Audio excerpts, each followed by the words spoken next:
Picture two people. Same age, same city, roughly the same income. Let's call them Marcus and Priya. Marcus makes decent money. He pays his bills on time. He's not in credit card debt. He even has a few thousand in savings. By most measures, he's doing okay. Better than okay, actually. Better than a lot of people he knows. But somehow 5 years pass, then 10, and Marcus is still in the exact same financial position. Not worse, just not better. Like he's running on a treadmill that looks like a road. Priya, same starting point, same income. But 10 years later, she has an investment portfolio growing in the background, a financial cushion that lets her sleep at night, and options Marcus doesn't have.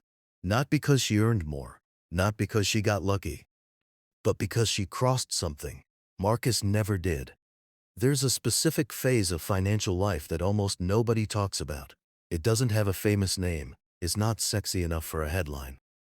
But it is, without question, the place where most people's financial lives either take off or quietly stall forever.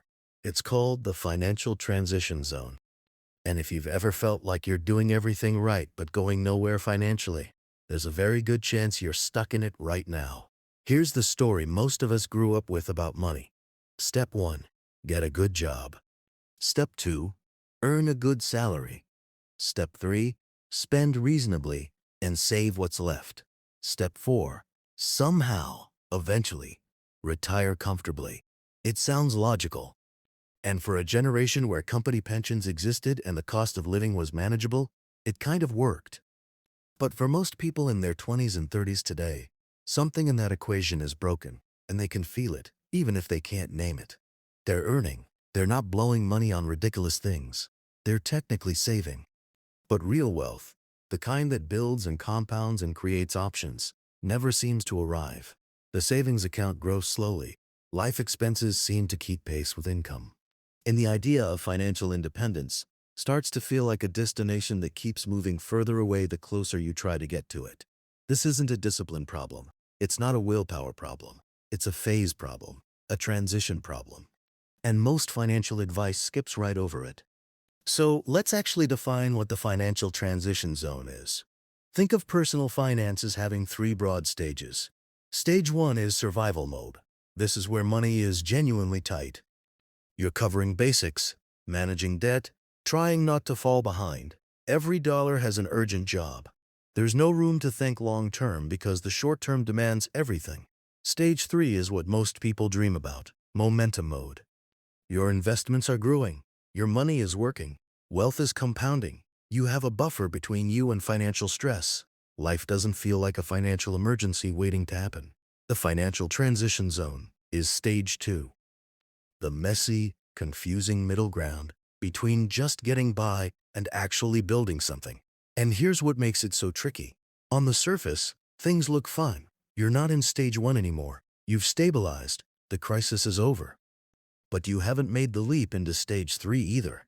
You're earning enough that the urgency is gone, but not yet investing enough that the compounding has kicked in. You're in no man's land. And no man's land is extremely comfortable in a dangerous way. Let's use a simple metaphor. Imagine you're trying to launch a rocket. There are 2 phases that everyone celebrates: the dramatic liftoff and the beautiful moment it breaks free of gravity and cruises through orbit. What nobody talks about is the brutal middle section. The part where the rocket is burning enormous amounts of fuel just to fight through atmospheric drag. That phase is expensive, slow, and exhausting. And if the engine cuts out there, not at the bottom, not at the top, but in that grinding middle, the rocket falls back to Earth. The financial transition zone is that atmospheric drag. You've left the ground, but you haven't cleared the pole yet. And most people, without realizing it, cut their engines right there. Here's why. When you move out of financial stress, something psychological happens. The urgency that was once pushing you forward disappears. Scarcity, as uncomfortable as it is an incredible motivator.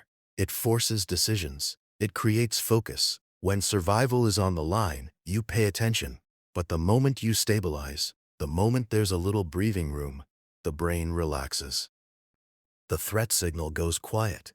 And without that threat, humans are neurologically wired to drift back to comfort. Spend a little more, save a little less, Upgrade the lifestyle. Reward yourself for making it this far. Psychologists call this the arrival fallacy, the false sense that because you've reached a certain point, you've arrived. You haven't, but your brain doesn't know that. It just knows the crisis is over. And this is where lifestyle inflation becomes the real villain of the story.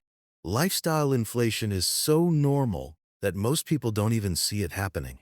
You get a raise, and your rent goes up. You earn more, and the car gets a little nicer. Subscriptions multiply. Dining out becomes a habit. Weekends, none of these decisions feel reckless. They feel worse and expensive. None of these decisions feel reckless. They feel earned. And here's the psychology that makes it so effective at keeping people stuck. This is the brain's tendency to adjust to any new standard of living and then treat it as the new normal. The nicer apartment that felt like such a reward in month 1 is just where you live by month 6. The upgraded phone that felt amazing is just your phone by next year. So you earn more, you spend more, you feel roughly the same, and meanwhile, the gap between your income and your expenses, the gap that was supposed to become your wealth-building fuel, stays thin, or gets thinner. This is the engine cutout moment. This is how people spend decades in the transition zone without ever leaving it. And the cruelest part is that the longer you stay there, the harder it psychologically becomes to leave. Because now your lifestyle is built around a certain level of spending. Pulling back feels like a sacrifice, like going backwards, even though nothing about your actual life quality has really changed. You're not cutting back. You're just refusing to inflate further. But it doesn't feel that way from the inside. Here's the deeper truth about the transition zone that most people miss. You don't escape it by earning more. You escape it by widening the gap, and then protecting that gap ferociously. There's a concept called the savings rate, and it's probably more important than your salary, your investment returns, or almost any other single financial variable. Your savings rate is simply the percentage of your income that you invest or save rather than spend. And research on wealth building consistently shows that people with high savings rates build wealth dramatically faster than people with high incomes but low savings rates. Think about it this way. Someone earning $60,000 a year and saving 30% of it is investing $18,000 annually. Someone earning $120,000 a year and saving 10% is investing $12,000. The person earning half as much is building wealth faster. The transition zone isn't a salary problem. It's a percentage problem. And here's what makes crossing the transition zone so transformative when it finally happens: momentum. Once you've accumulated enough invested capital that the returns themselves become meaningful, once compounding kicks in at a scale you can actually feel, the whole game changes. Because at that point, your money starts doing some of the heavy lifting. Your investment portfolio earns a few $1,000s in a year, then more again. And at some point, the returns on your investments are growing your wealth faster than your salary increases ever could. That's the orbit. That's stage 3. But you can't get there without pushing through the drag. The transition zone is temporary by nature, but only if you actually push through it. The terrifying truth is that it's also possible to stay there indefinitely, not because of bad luck, not because of a lack of intelligence, but simply because the drag is invisible, the comfort is real, and nobody warned you that this phase existed. So how do you actually move through it? The first thing is to make the transition zone visible. Name it, know that you're in it. Because the moment you realize, I'm not in survival mode anymore, but I also haven't built real wealth yet, I'm in the drag zone, you stop treating financial stability as the finish line. Stability is not the goal, it's the launching pad. The second thing is to protect the gap before lifestyle inflation fills it. Every time your income increases, make a decision before that money lands in your checking account. Decide that a portion, ideally at least 20%, more if possible, goes directly into investments. Not after bills, not after spending, first.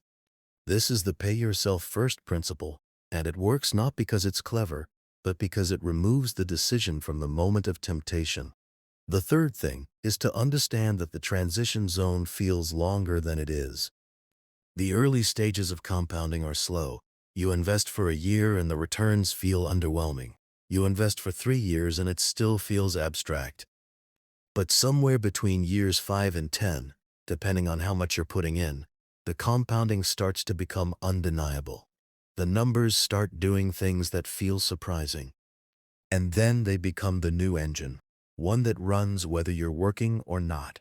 You don't need to be aggressive or complicated about this. A straightforward index fund, consistent contributions, and time are the core ingredients.